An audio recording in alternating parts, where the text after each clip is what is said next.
Welcome to Suitcase Coder, the podcast. My name is Laura, and I'm the host of this podcast where I share my journey from joining a coding bootcamp to becoming a freelance web developer. This podcast has been created to inspire future techies, freelancers, or digital nomads through sharing tips and tricks that I've learned along the way from my accomplishments, but more importantly, from my own mistakes. Happy to have you here, and let's get started on episode 9. Am I too old to make a career switch?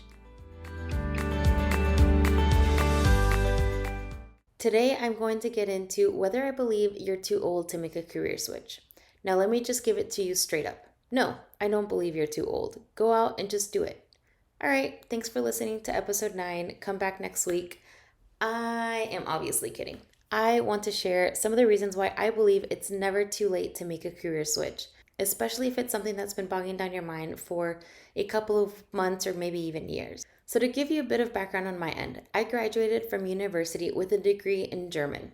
Yep, you heard right, just German, that language that everybody thinks sounds awful. Well, the degree was pretty useless when you don't want to teach, which was exactly my case. After graduating university, I just kept landing myself different jobs in mainly customer service and administrative positions, which I am super grateful for, but I absolutely hated them. Why? Because it had absolutely nothing to do with any of my interests. I hated picking up I still hate talking on the phone. With these jobs, I was forced to do things that I just didn't like, but I really had no choice because it was the only jobs that I could really get with the skills that I had. So at the age of 28, I decided to make the difficult decision and just do it. So let me get into the reasons why I really don't think it's too late for you and why now is a great time to start that process to making a career switch. I think the very first reason why I think you should be making a career switch is the fact that you're even listening to this podcast. That means you already kind of have that urge of wanting more or wanting to explore a different path for you. And whether you take it or not, I don't think there's anything wrong in at least exploring it. So let me take it back to when I was deciding to make that career switch. I definitely had a time of self-reflection, which I think is super important because it just kind of gets you down and it gets you like a starting point of where you're at now and where you want to be. As far as self-reflection goes, start asking yourself, am I happy doing what I'm doing? Can I see myself doing this for a very long time? Am I going to regret not making the career switch 2 years from now, 5 years from now, or 10 years from now? So start asking yourself these questions and seeing, what do you want with your life? As cheesy as it sounds, you literally only get one life, so you might as well make the most of it and get into something that you really enjoy. So if you're listening to this podcast or watching this on YouTube, then you're probably curious about the topic and it might be time to make that switch, which brings me to my next question. If you were to actually make the switch, what would you switch to? Is that something that you know, that you have known for years, but something has been stopping you from doing it? Or is it something that you want just because you don't like where you're at now and you want that to change, but you don't know exactly how you would even get to that next step? Well, start exploring. Start asking yourself, like, what are some natural skills that I'm pretty good at? What are some skills that I enjoy? What are some hobbies that I enjoy? And keep in mind that not any job is going to have 100% of what you love. All jobs have some things that you like more than others, but you can at least be working around or with people or hobbies or activities that you enjoy more than the activities that you do on your day-to-day life right now. So yeah, start exploring what it is you would want to make a switch into. And if you do already know, then start wedging yourself in. Start asking people who may be already in that career path and how they did it, and what are some skills that you might need in order to grow into that position. So yeah, if you don't know exactly what you want to do, that's totally okay. I absolutely, for years, had no idea what I wanted to do. I loved and still love languages. So I very much enjoyed learning German and teaching German on the side. I hated being an administrator, and I knew that there were certain things that I was good at and that I enjoyed. One of them was, okay, maybe just continue teaching German, but I felt like that was a easy, like, what is it? Easy fruit to grab? That's a saying, right? Another option was to become an interior designer, which I needed years and years of practice and experience for, which I didn't have. And another option was get into coding, which is something that I actually really obviously enjoyed, which is why I got into it.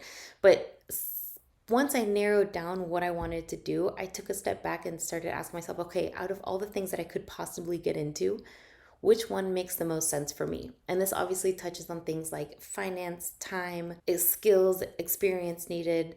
So if you want to be maybe like a professional Formula One driver and you've never set foot behind a car before, I mean, start wondering whether your career switch is actually realistic or not, because you don't want to get discouraged. So basically just start asking yourself, like, what career paths could I actually do, and which hobbies or activities of mine that I already have can I make a profit out of, or can I make a career into? So once you have figured out what exactly you would make your career switch into, or at least have it narrowed down, I would start asking yourself, what have been your roadblocks and why haven't you done it in the first place? Why didn't you do it 10, 20 years ago? Because if you ask those things now, then you're not going to be asking yourself again in another 20 years why the heck you didn't go through with it. Is it a matter of it just wasn't an option 10 years ago? Or your parents wouldn't have been happy if you had done this? Or is it a matter of self doubt because you don't think you're smart enough or skilled enough or tall enough, short enough, whatever it may be? So start kind of figuring out what those roadblocks are and whether they still exist, or if those roadblocks are still existing just because you've carried them along with you from the past. Once you kind of start figuring out what those roadblocks are, and maybe it's something a little bit more concrete like finances or time or location. Maybe you want to be like a travel photographer, which would be so cool, but you have a family and a house and a car and you can't just pick up and go. Start looking at your restrictions and seeing if there are any that you can kind of take out and start digging yourself through these roadblocks until you get to your end goal. And maybe your career path won't look exactly how you imagined it, but maybe at least you'll be one step closer to working with something that you enjoy at least a little bit more than what you're doing now. And I think that's kind of the big goal, right? Is making the career switch so that you're not absolutely dreading your day to day, which was 100% my case. I dreaded going into work. So I know the feeling, and I'm so happy to be out of that. And it wasn't easy. It took a lot of reflecting, a lot of self-doubt, a lot of research, a lot of saving up. A lot of things had to come together, but I had to put them together. You had to work hard to get to your goals. Keep at it and like make the first step right now. Cannot I cannot explain to you how happy I am to have made that switch at 28, which I thought was like super old. But come to find out, just last week, I actually went onto a group on social media and asked, hey, how many of you guys have made a career switch and at what age? And I think the average age was like 35. And I saw some major, awesome career switches of women going from IT to becoming a pilot, or from teaching to becoming a web developer, or I mean, just all of these insane career switches at all ages. So you won't be the first and you won't be the last to make a career switch, and you won't be the youngest and you won't be the oldest, which is okay. Everybody has their own timeline in life. And I think the important thing is just making that switch and at least trying it out and seeing if it's the right move for you. Of course, I'm not saying to just drop everything and like go live in the dumps because you can't make it. Like, be smart about it, but at least take that first step. Start researching, start self-reflecting, and start hitting away those roadblocks to get you to that next move, no matter what age you're at. I can confidently say that 90%, and I'm making this number up, but I still am pretty confident about it. I can confidently say that 90% of people who have made a career switch have been absolutely delighted about this switch. So on that note, I'm going to end it here. But before we go, as usual, I'm going to give you one action item and one coding challenge. So this week's action item is to write down all of your roadblocks that have been keeping you from making the career switch and seeing if there are any that you can cross off immediately. And if not, if there's any that you could take the first steps in removing from being a roadblock into your career switch. And for this week's coding challenge, I challenge you to create a function using JavaScript that returns a random number between the numbers of 18 and 24. That's it. It's pretty simple, pretty straightforward. Remember to head back to my YouTube channel at Suitcase Coder to find the solutions to my weekly challenges. If you want to learn more about the weekly challenges, head over to my website. That's www.suitcasecoder.com. If you've been enjoying these episodes and want to hear more, please go ahead and subscribe. You can find me on Anchor, Apple Podcasts, Spotify, Google Play, and a bunch of others that I'm probably not mentioning.